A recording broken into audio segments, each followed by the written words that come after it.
आज की वीडियो में सबसे पहले तो हमारे सब्सक्राइबर की हेयर ट्रांसप्लांट की जर्नी को देखेंगे, फिर हम बात करेंगे उस टेक्निक के बारे में जिस टेक्निक से इन्होंने अपना ट्रांसप्लांट करवाया, कैसे ये टेक्निक जानी जाती है एक नेचुरल हेयर लाइन और ज्यादा डेंसिटी के लिए। उसके बाद हम बात करेंगे कि अगर आपको इस टेक्निक से ट्रांसप्लांट करवाना है तो आपका कितना खर्चा आएगा, एंड एट लास्ट जिस क्लिनिक से इन्होंने ट्रांसप्लांट करवाया, अगर आप उस क्लिनिक से ट्रांसप्लांट करवाना चाहते हो तो आपको कितने पैसे खर्च करने पड़ेंगे। आज जो हेयर ट्रांसप्लांट का रिजल्ट हम देखने वाले हैं, इनकी हेयर ट्रांसप्लांट जर्नी से हमें 3 बहुत इंपॉर्टेंट चीजें सीखने को मिलती है और ये चीजें आपको अपने हेयर ट्रांसप्लांट करवाने से पहले जरूर पता होनी चाहिए अगर आप एक अच्छा हेयर ट्रांसप्लांट करवाना चाहते हो। तो आज हम इनकी हेयर ट्रांसप्लांट जर्नी को शुरुआत से लेके एंड तक कवर करेंगे और डिस्कस करेंगे कि इनके हेयर ट्रांसप्लांटेशन में खर्चा कितना आया, किस टेक्निक से इन्होंने अपना ट्रांसप्लांट करवाया, एंड अगर आप ऐसा ट्रांसप्लांट करवाना चाहते हो तो आपको किस क्लिनिक से अपना ट्रांसप्लांट करवाना है। तो आज की वीडियो काफी ज्यादा इंपॉर्टेंट होने वाली है उन सभी लोगों के लिए जो कि अपना हेयर ट्रांसप्लांट करवाने का प्लान कर रहे हैं और चाहते हैं कि वो लाइफ में एक बार अच्छे से ट्रांसप्लांट करवा ले, उनको बार बार ट्रांसप्लांट ना करवाना पड़े। वीडियो को आप स्टार्टिंग से लेकर एंड तक जरूर देखिएगा दोस्तों, वीडियो की तरफ बढ़ते हैं। लेकिन सबसे पहले अगर आप अपना ट्रांसप्लांट करवाने का प्लान कर रहे हो और आप कंफ्यूज हो, आपको कितने ग्राफ्ट लगेंगे, आपके ट्रांसप्लांट में खर्चा कितना आएगा, आपको ट्रांसप्लांट करवाना चाहिए भी कि नहीं, और आप भी ये ट्रांसप्लांट से रिलेटेड इन्फॉर्मेशन सर्च कर रहे हो, तो आप हमारी वेबसाइट besthairhub.com पर विजिट कर सकते हो। वहां पे आपको ट्रांसप्लांट से रिलेटेड सारी की सारी इन्फॉर्मेशन मिल जाएगी और आप भी अपना ट्रांसप्लांट 100% सक्सेसफुली करवा पाओगे, जैसे कि लाखों लोग करवा चुके हैं। नीचे मैंने डिस्क्रिप्शन में लिंक दिया हुआ है वेबसाइट का, आप वहां पे जाकर हमसे कॉन्टैक्ट कर सकते हो।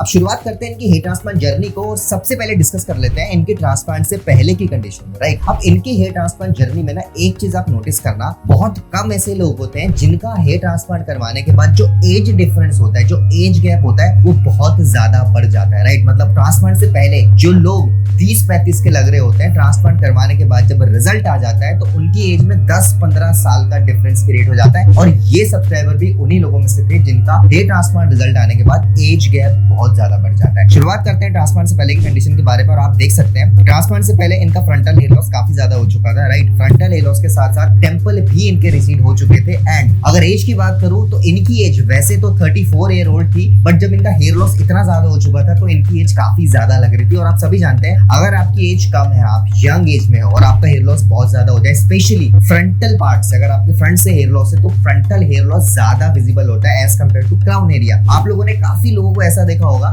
डे टू डे लाइफ में जिनका हेयर लॉस हुआ होता है काफी ज्यादा पीछे से, बट आपको वो चीज बहुत टाइम बाद पता लगती है जब आप उनसे कई बार मिल चुके हो। तो देन जब आप उनको पीछे से देखते हो तब आपको पता लगता है कि इनका तो हेयर लॉस हो रखा है। बट वहीं अगर मैं दूसरी तरफ बात करूं फ्रंटल हेयर लॉस के केसेस में, अगर किसी को फ्रंटल हेयर लॉस हुआ होता है तो जब आप पहली बार भी उससे मिलोगे ना तो आप देखकर ही बता दोगे कि हाँ भाई इसका हेयर लॉस हुआ है। और क्योंकि फ्रंटल हेयर लॉस ज्यादा विजिबल होता है as compared to crown area, इसीलिए फ्रंटल हेयर लॉस ही सबसे बड़ा रीजन होता है। अगर आपकी एज ज्यादा लग रही है, अगर आप अपनी एज से ज्यादा ओल्ड लग रहे हो तो फ्रंटल हेयर लॉस सबसे बड़ा रीजन हो सकता है। आप नोटिस करना क्राउन एरिया में जिसका हेयर लॉस हुआ होता है वो कभी भी इतना ज्यादा बड़ा नहीं लगता, राइट। और अगर मैं इनकी बात करूं तो इनका क्राउन एरिया में हेयर लॉस नहीं हुआ था, इनका फ्रंटल हेयर लॉस काफी ज्यादा हो चुका था। अगर ग्रेड ऑफ बॉल्डनेस की बात करूं तो ऑलमोस्ट 3-4 ग्रेड के पहुंच चुके थे, राइट। अभी वैसे तो इन्होंने बताया था जब इनका हेयर लॉस नहीं भी हुआ था उस समय भी इनका जो फोरहेड था वो थोड़ा बड़ा ही था, राइट। ये बहुत ज्यादा एग्रेसिव हेयर लाइन इनके पहले भी नहीं थी और उसी हिसाब से ट्रांसप्लांटेशन करवाना चाहते थे। इनका मेन जो मोटिव था ट्रांसप्लांट करवाने के बाद इनको अपना पुराना वाला लुक चाहिए था, राइट। आजकल क्या है, लोग इतने ज्यादा ऑब्सेस्ड हो चुके हैं एग्रेसिव हेयर लाइंस के लिए, स्पेशली यंग लोग। वो जब भी ट्रांसप्लांटेशन करवाने का प्लान करते हैं, जब भी ट्रांसप्लांटेशन के लिए किसी क्लिनिक में जाते हैं, वो हमेशा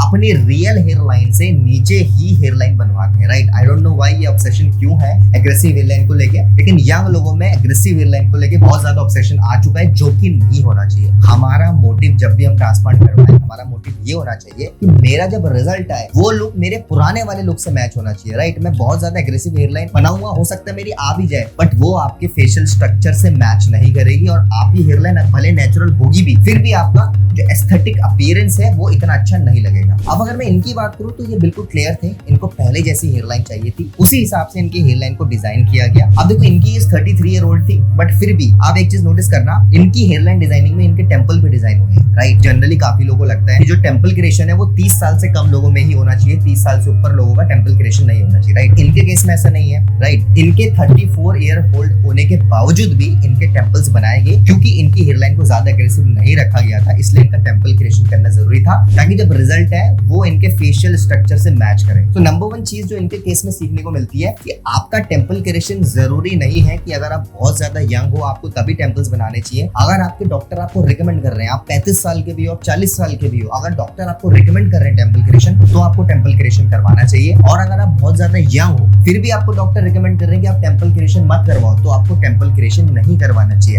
अननेसेसरीली आप प्लीज टेम्पल क्रिएशन मत करवाइए। अगर आपको जेन्युइनली जरूरत होगी ना तो एक अच्छे डॉक्टर आपको खुद ही बता देंगे। अब क्योंकि इनको नेचुरल हेयर लाइन चाहिए थी तो फाइनली इन्होंने जयपुर के IFT क्लिनिक से अपना ट्रांसप्लांटेशन करवाया इंटरलॉकिंग टेक्निक से। अब इंटरलॉकिंग टेक्निक के बारे में तो बार बार मैं आपको क्या बताऊं, आप सभी जानते हैं, it is one of the best technique available in India. India में आज के डेट में अगर सबसे ज्यादा अच्छी टेक्निक कोई है जो डेंसिटी भी ज्यादा दे पाए और हेयर लाइन भी नेचुरल दे पाए, वो इंटरलॉकिंग टेक्निक है। मैं कई हजारों रिजल्ट्स ऑलरेडी शो कर चुका हूं। इन्होंने भी इसीलिए फाइनली इंटरलॉकिंग टेक्निक से ट्रांसप्लांटेशन करवाया। ऑलमोस्ट 3500 ग्राफ्ट्स लगाए गए। अब इनके 3500 ग्राफ्ट्स में क्या क्या कवर हुआ, इनकी फ्रंटल हेयर लाइन बनाई गई, इनका टेम्पल क्रिएशन बहुत अच्छे से हुआ, इनके ग्राफ्ट को डेंसली पैक किया गया, राइट। अब इनके 3500 ग्राफ्ट्स क्यों लगाए गए, हो सकता है इनके ज्यादा ग्राफ्ट भी लग सकते थे, बट 2 रीजन थे। नंबर 1 रीजन, इनकी हेयर लाइन को एग्रेसिव नहीं रखा गया इसलिए ज्यादा ग्राफ्ट नहीं लगे। नंबर 2 रीजन, इनके कुछ ग्राफ्ट्स इनके फ्यूचर हेयर लॉस के लिए भी बचाने पड़े, राइट। अभी इनके क्राउन में ट्रांसप्लांटेशन नहीं हुआ क्योंकि क्राउन में हेयर लॉस नहीं हुआ था। हो सकता है 15 साल बाद इनके क्राउन में थोड़ा बहुत हेयर लॉस हो जाए, तो उस टाइम पे इनके पास ग्राफ्ट्स बचे होने चाहिए। इसी हिसाब से इनकी प्लानिंग हुई और इनके सिर्फ 3500 ग्राफ्ट में बहुत अच्छे से ट्रांसप्लांटेशन हुआ। अब अगर मैं खर्चे के बारे में बात करूं तो इनका ट्रांसप्लांटेशन में जो कॉस्ट आया वो 25 रुपीज पर ग्राफ्ट आया और आप टोटल कॉस्ट कैलकुलेट करके निकाल सकते हैं। अब एक चीज और इनके केस में आप नोटिस करोगे कि इनके एग्जिस्टिंग हेयर के बीच में बिल्कुल भी ट्रांसप्लांटेशन नहीं हुआ है, राइट। अब आप बोलोगे ट्रांसप्लांटेशन क्यों नहीं हुआ है, तो उसका बहुत सिंपल सा रीजन है, इनके बीच के जो एग्जिस्टिंग हेयर की क्वालिटी थी ना वो बिल्कुल अच्छी थी, उसमें ट्रांसप्लांटेशन करने की बिल्कुल भी जरूरत नहीं थी। जब इन्होंने हेयर ट्रांसप्लांटेशन करवाने का प्लान किया उस समय इनका हेयर लॉस बहुत ज्यादा प्रोग्रेसिवली नहीं हो रहा था, राइट। तो इनकी एग्जिस्टिंग हेयर को जब मॉनिटर किया गया ट्रांसप्लांट से पहले तो उनकी जो हेल्थ थी वो काफी ज्यादा अच्छी थी, इसलिए इनके एग्जिस्टिंग हेयर के बीच में ट्रांसप्लांटेशन नहीं किया गया। अब आप बोलोगे जब इनका रिजल्ट आएगा तो हो सकता है एग्जिस्टिंग हेयर इनके झड़ जाए और इनका रिजल्ट इतना अच्छा ना लगे। मैं आपको इनका रिजल्ट दिखाता हूँ। अब आप इनका हेयर ट्रांसप्लांटेशन के 6 महीने बाद का रिजल्ट देखिए। अभी आप जो चीज नोटिस करोगे सबसे पहले वो ये है कि जैसा कि मैंने आपको स्टार्टिंग में बता दिया था कि इनको हेयर लाइन एग्रेसिव नहीं चाहिए थी। क्यों नहीं चाहिए थी, क्योंकि इनको अपना लुक जो था जब रिजल्ट आना था, इनको जो लुक चाहिए था वो इनको हेयर लॉस से पहले वाला लुक चाहिए था। इन्होंने जो फोटो शो करी थी क्लिनिक में ट्रांसप्लांटेशन करवाने के पहले, इनकी hairline as it is ऐसी ही थी और इनको as it is hairline ही चाहिए थी। अब हेयर लाइन एग्रेसिव नहीं है, नो डाउट, राइट। लेकिन जो सबसे अच्छी बात है इनकी हेयर लाइन में आप चीज नोटिस करना,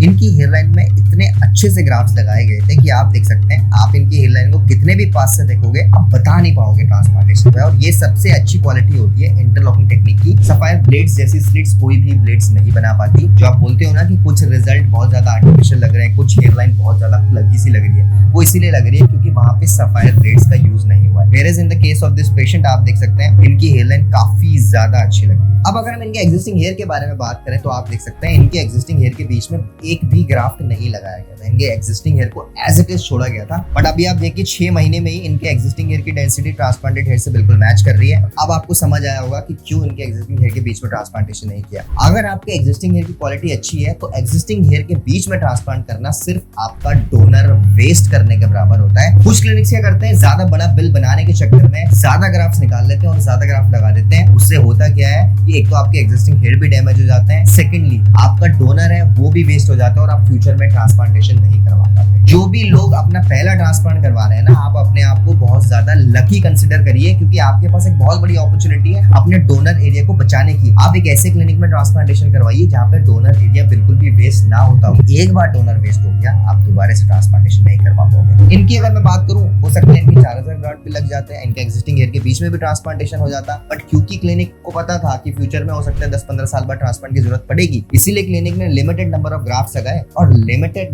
नंबर ऑफ ग्राफ्ट्स लगाने के बाद भी जो इनका रिजल्ट आया आप देख सकते हैं बहुत ही अच्छा है। तो गाइस ये थी आज की वीडियो। अभी जस्ट इन्होंने अपना रिजल्ट मुझे शेयर किया इसलिए मुझे लगा मुझे आपके साथ इनका रिजल्ट शेयर करना चाहिए और आपको बताना चाहिए कि कौन कौन सी चीजें ऐसी है जो आप इन सब्सक्राइबर से सीख सकते हो। 3 चीजें मैंने आपको बताई। नंबर 1, आपके टेम्पल क्रिएशन जरूरी नहीं है कि यंग एज में ही होता है। अगर आपकी एज ज्यादा है और डॉक्टर आपको टेम्पल क्रिएशन के लिए बोल रहे हैं तो आप टेम्पल क्रिएट जरूर करवाइए क्योंकि उससे आपका फेशियल लुक और भी ज्यादा इंप्रूव होगा। नंबर 2, कई बार आपके एग्जिस्टिंग हेयर के बीच में ट्रांसप्लांटेशन करना एक सही ऑप्शन नहीं होता। उस उससे होता क्या है, एक तो आपका डोनर वेस्ट होता है, सेकेंडली आपके एग्जिस्टिंग हेयर के ग्राफ जो होते भी हैं वो भी खराब हो जाते हैं। तीसरी बात, जरूरी नहीं है कि अगर आप यंग है तो आपको एग्रेसिव हेयरलाइन ही बनानी चाहिए। आपका मोटिव ये होना चाहिए कि जो आपका हेयर लॉस से पहले वाला लुक है आपको वही लुक को वापस से पाना है, राइट। अननेसेसरीली एग्रेसिव हेयरलाइन मत बनाइए, इससे आपका फेशियल स्ट्रक्चर खराब होगा। हो सकता है आपकी हेयरलाइन नेचुरल आ जाए बट आपके फेशियल एस्थेटिक्स खराब हो जाएगी। उम्मीद करता हूँ आपको ये चीजें सीखने को मिली होगी, और अगर आप ट्रांसप्लांटेशन करवाने का प्लान कर रहे होंगे तो आप इन चीजों को कंसिडर जरूर करेंगे। अगर आपने इन तीनों चीजों को कंसिडर किया और एक अच्छे क्लिनिक से ट्रांसप्लांटेशन करवाया तो आपका रिजल्ट भी बहुत ज्यादा अच्छा आएगा और आपको बार बार ट्रांसप्लांट नहीं करवाना पड़ेगा। उम्मीद करते हैं दोस्तों आज की वीडियो आपको पसंद आई होगी। अगर आपको आज की वीडियो पसंद आई तो हमारी वीडियो को लाइक करिए, अपने फ्रेंड्स के साथ ज्यादा से ज्यादा शेयर करिए, एंड अगर आप फर्स्ट टाइम चैनल में आ रहे हैं चैनल को सब्सक्राइब कर दीजिए। आने वाले टाइम में बहुत सारे वीडियोस आने वाले हैं जिनकी नोटिफिकेशन डायरेक्टली आपके फोन पे पहुंच जाएगी। Thank you so much for watching guys.